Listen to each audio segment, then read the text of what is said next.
എല്ലാവർക്കും ചെമ്പനീർപ്പൂവിൻ്റെ നാളത്തെ എപ്പിസോഡിൻ്റെ വിശേഷങ്ങളിലോട്ട് സ്വാഗതം. അപ്പോൾ രേവതി സച്ചിയോട് തൻ്റെ സങ്കടങ്ങളൊക്കെ പറയുവാണ്. സച്ചിയേട്ടൻ ആദ്യമായിട്ട് ഇട്ടു തന്ന കട എനിക്ക് ഭദ്രമായിട്ട് സൂക്ഷിക്കാൻ പറ്റിയില്ലല്ലോ എന്ന് പറയുമ്പോൾ സച്ചി പറയുന്നുണ്ട്, അതിന് നീ എന്ത് ചെയ്തു? അത് കോർപ്പറേഷൻകാർ വന്ന് കൊണ്ടുപോയി.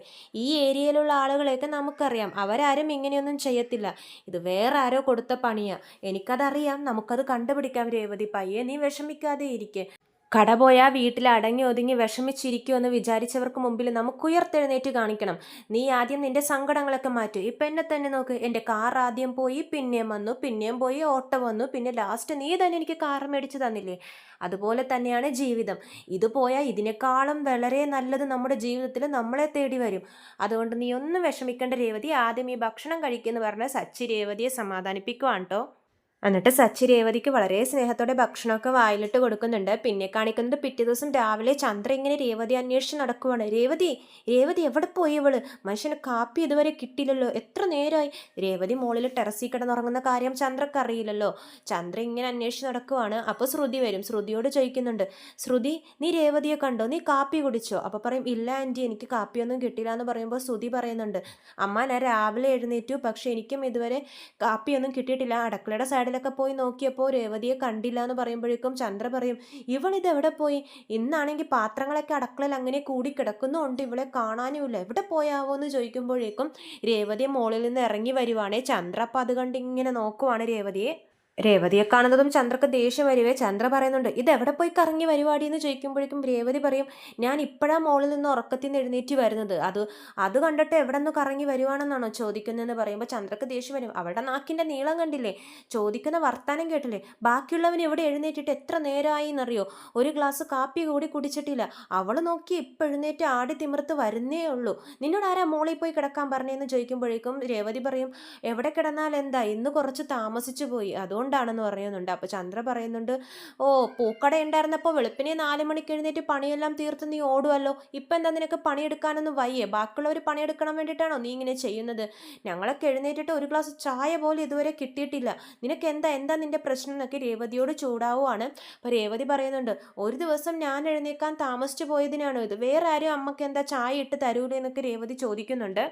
വേറെ ആര് ചായ ഉണ്ടാക്കാൻ? ഞാൻ ഉണ്ടാക്കണോ? എന്നാൽ ശരി, ഈ വീട്ടിലെ പണിയെല്ലാം ഞാൻ എടുക്കാം, നീ അവിടെ കാലും മേലെ കാലം കയറ്റി വെച്ച് അവിടെ ഇരുന്ന് ഞങ്ങൾ പണിയെടുക്കുന്നതൊക്കെ കണ്ടുകൊണ്ടിരുന്നു എന്ന് ചോദിക്കുമ്പോൾ രേവതി പറയും, അമ്മ എനിക്ക് അല്ലെങ്കിൽ തന്നെ തലവേദന എടുക്കുന്നു, ഇന്നലത്തെ സംഭവത്തിന് ശേഷം എനിക്ക് മര്യാദക്കൊന്നും ഉറങ്ങാൻ പോലും പറ്റിയിട്ടില്ല. ഇന്നലെ എന്ത് സംഭവം? വലിയ കെട്ടിടമാളിക പൊളിച്ചുകൊണ്ടും പോയി, അതിലാണോ നീ വിഷമിക്കുന്നത്? അപ്പോൾ രേവതി പറയുന്നുണ്ട്, കെട്ടിടമാളികയൊന്നല്ലെങ്കിലും എനിക്കതെൻ്റെ വലിയ കടയാണ്. ഓ പിന്നെ വലിയ കട, ഇപ്പം ഏതായാലും കട പോയില്ലേ, ഇനി വീട്ടിലത്തെ പണിയൊക്കെ എടുക്കാൻ നോക്ക്.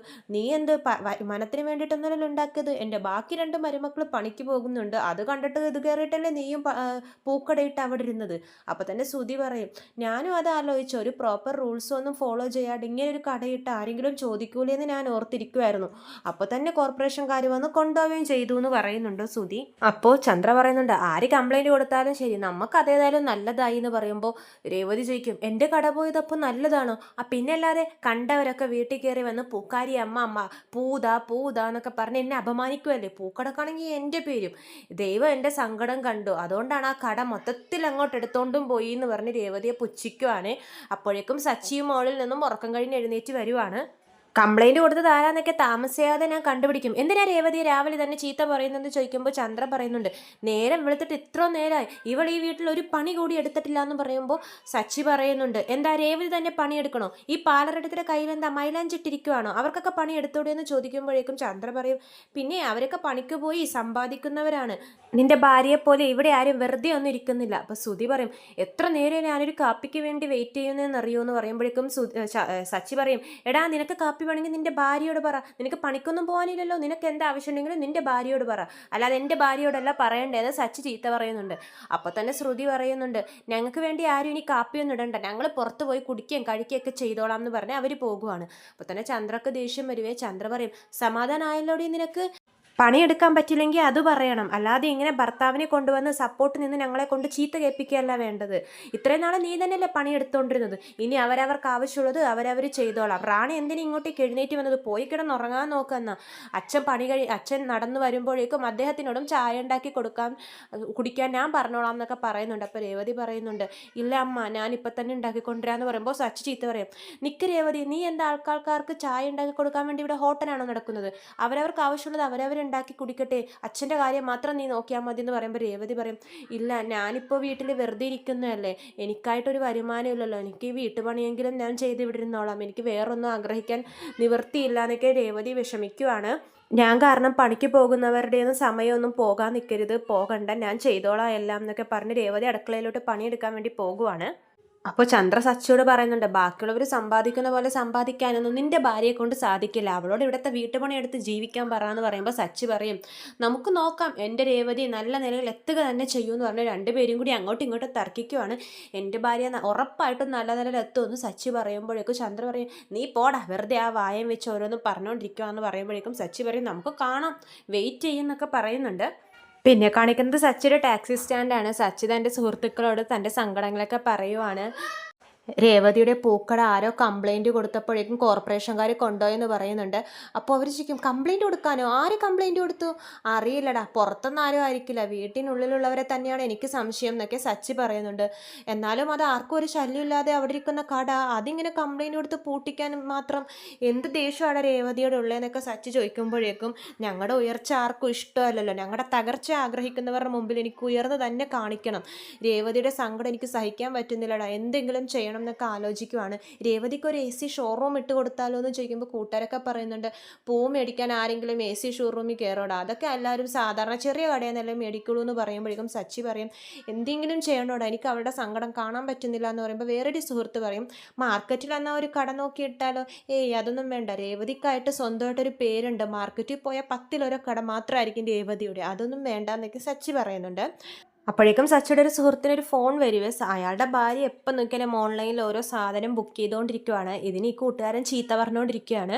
എന്നിട്ട് കോള് കട്ട് ചെയ്തിട്ട് പറയും, എപ്പം നോക്കിയാലും എൻ്റെ ഭാര്യ ഇങ്ങനെ ഓരോന്ന് ഓർഡർ ചെയ്തുകൊണ്ടിരിക്കുകയാണ്, കടയിലൊന്നും പോക്കില്ല, എപ്പോഴും ഇങ്ങനെ ഓരോന്നും ഫോണിൽ ബുക്ക് ചെയ്യുക എന്ന് പറയുമ്പോൾ മഹേഷ് പറയുന്നുണ്ട്, അതല്ലെങ്കിലും എല്ലാവരും ഇപ്പം അങ്ങനെയല്ലേടാ, ആരാ കടയിൽ പോകുന്നത്, ഫോണിൽ ബുക്ക് ചെയ്താൽ തന്നെ എല്ലാവരും വീട്ടിലോട്ട് കൊണ്ടു തരുമല്ലേ സാധനങ്ങളെന്ന് പറയുമ്പോൾ സച്ചി പറയും, എടാ നിങ്ങൾ സംസാരിച്ചതിൽ നിന്നും എനിക്കൊരു ഐഡിയ തോന്നുന്നു, ഇപ്പോൾ രേവതിയുടെ അടുത്ത് റെഗുലറായിട്ട് വന്ന കുറേ പേരില്ലേ പൂ മേടിക്കാൻ, അവർക്കൊന്നും ചില സമയത്ത് വരാൻ പറ്റാറില്ല, അപ്പോൾ രേവതിക്ക് അങ്ങോട്ട് കൊണ്ടുപോയി പൂ കൊടുക്കുന്നൊരു ഏർപ്പാട് ചെയ്താലോ, മൊബൈൽ പൂക്കട എങ്ങനെയുണ്ട്? പറയും, അതിന് ഒരു വണ്ടി മേടിച്ചു കൊടുത്താൽ പോലെ, രേവതി അതോടിച്ച് എല്ലാവർക്കും കൊണ്ടുപോയി കൊടുക്കില്ല, ഇങ്ങനെ ഫുഡൊക്കെ കൊടുക്കുന്ന പോലെ, ആ ഐഡിയ കൊള്ളാമല്ലേ? അപ്പോൾ എല്ലാവരും പറയും, എടാ സൂപ്പർ ഐഡിയ ആണ്, പക്ഷേ പൈസ എൻ്റെ കയ്യിൽ കുറച്ചേ ഉള്ളൂടെ പൈസ, നിങ്ങളുടെ കയ്യിലുള്ളതൊക്കെ ഒന്ന് തന്ന് സഹായിക്കാവോ എന്ന് ചോദിക്കുമ്പോൾ എല്ലാവരും കൂടി, അതെന്തിനാണ് ചോദിക്കുന്നത്, ഞങ്ങൾ എന്തോരം പൈസ നിനക്ക് തരാനുണ്ടെന്ന് പറഞ്ഞ് അവരുടെ കയ്യിലുള്ള കാശൊക്കെ കൊടുക്കുകയാണ്. അപ്പോൾ സച്ചി പറയുന്നുണ്ട്, ഇപ്പോൾ ഇതടക്കാം, ബാക്കി മാസം ഡ്യൂ ആയിട്ട് അടക്കാം എന്നൊക്കെ പറഞ്ഞ് സച്ചി നേരെ പോകുവാണ് ബൈക്ക് ഷോറൂമിലോട്ട്. എന്നിട്ട് അവിടുത്തെ സെയിൽസ്മാനോടൊക്കെ പറയുവേ, ലേഡീസിന് ഓടിക്കുന്ന ടൈപ്പ് ഒരു വണ്ടി വേണം എന്നൊക്കെ പറയുമ്പോഴേക്കും, ഇഷ്ടംപോലെ വണ്ടികളുണ്ട് സാർ, നോക്കാം എന്നൊക്കെ പറഞ്ഞ് സച്ചിയെ കൊണ്ടുപോവാണ്. എന്നിട്ട് ഇഷ്ടപ്പെട്ട കളർ ഏതാണെന്നൊക്കെ ചോദിക്കുമ്പോഴേക്കും സച്ചി പറയും, അയ്യോ ഇഷ്ടപ്പെട്ട കളറ് എന്താ, ഭാര്യയ്ക്ക് ഇഷ്ടപ്പെട്ട കളർ അറിയില്ലെന്ന് ഓർക്കുന്നുണ്ടാവൂലേ, ഞങ്ങളുടെ കല്യാണം കഴിഞ്ഞിട്ട് അധികം ആയിട്ടില്ല, ഞാൻ അവളെ ഒന്ന് വിളിച്ച് ചോദിക്കട്ടെ എന്ന് പറഞ്ഞ് രേവതിയെ വിളിക്കുവാണ് സച്ചി.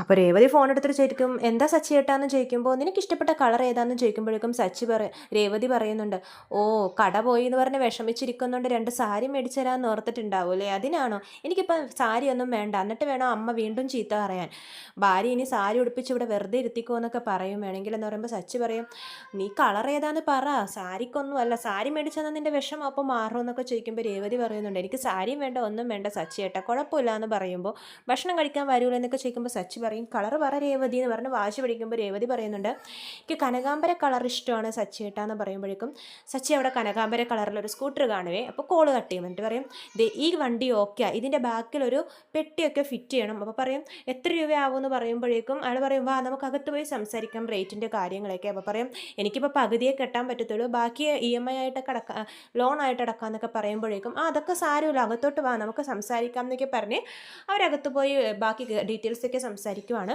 അതിനുശേഷം സച്ചി ഫോൺ എടുത്ത് അച്ഛനെ വിളിക്കുവാണ്. അച്ഛാ ഒന്ന് വേഗം പുറത്തോട്ട് വാ അച്ഛാ എന്ന് പറയാം. അപ്പോൾ അച്ഛൻ ചോദിക്കും എന്താടാ സച്ചി എന്താ കാര്യം? പുറത്തോട്ട് വാ ഞാൻ പറയാം, അമ്മയെ വിളിക്കുമെന്ന് പറയുന്നുണ്ട്. അതേപോലെ തന്നെ എല്ലാവരെയും വിളിക്കും, സുധിയെയും ശ്രീകാന്തിനെയും എല്ലാവരെയും വിളിക്കുന്നുണ്ട് സച്ചി.